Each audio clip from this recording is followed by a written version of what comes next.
thank you, Madam, for your leadership. And we now see an Iranian government that is attempting to extend its influence and tyranny throughout the Middle East. It is a fact that Bashar Assad would not be in power today if it had not been for the Iranian Revolutionary Guard and the Iranian help and Hezbollah that came into Syria when Bashar Assad was about to fall. There's no doubt that the Iranians are attempting to stifle freedom and democracy throughout the region.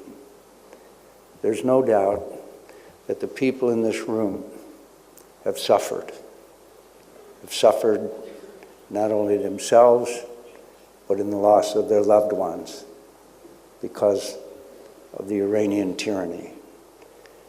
And I express my condolences to everyone in this room who has lost a loved one as a result of Iranian tyranny and terrorism.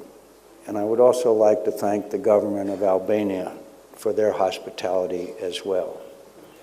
But most of all, my dear friends, I want to say to you that this is an example of the support that you were able to get in the United States of America, in the world, to get you to freedom. And I will never forget the effort that has been made by so many Americans. They've joined you in Paris time after time.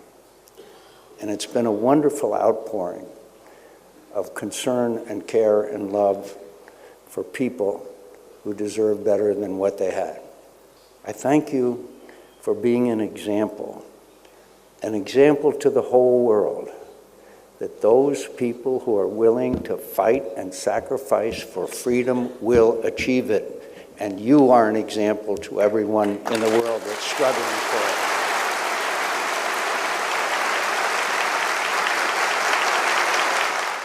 Someday, Iran will be free.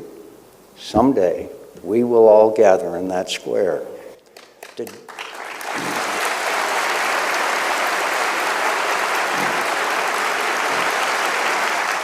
But you have stood up and fought and sacrificed for freedom, for the right to live free, for the right to determine your own future, for the right that is God-given. I would like to present you a book from the name of 20,000 of martyrs of struggle against fundamentalism and terrorism ruling Iran. It's the best and most important capital of our movement. Thank you very much.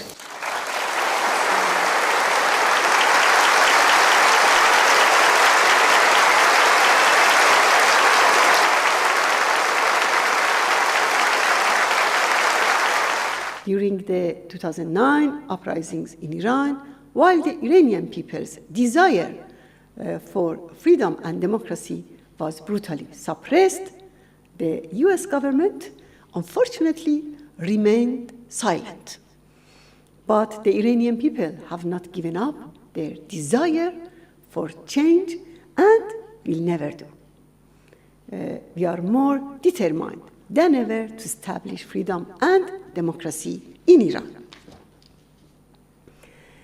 As the regime is engulfed in deepening crisis, we are closer than ever to achieving our goal.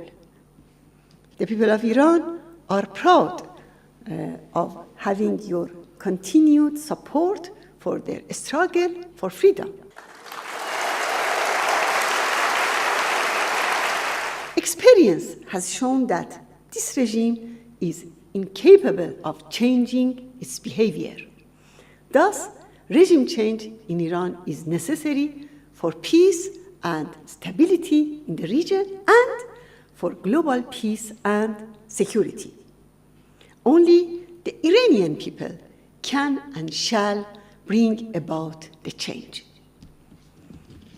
The Iranian resistance, the Mujahideen, are determined to overthrow this regime and establish democracy in Iran. They have been struggling for 52 years to realize this cause, and they will carry it on to the end. We only call for a firm policy on the regime, solidarity and political support for the Iranian people's aspirations for freedom and recognition of their right to resistance against the religious dictatorship ruling Iran. Once again, I thank you, Senator McCain, for everything you have done for the PMOI and the people of Iran for a free Iran. Thank you very much.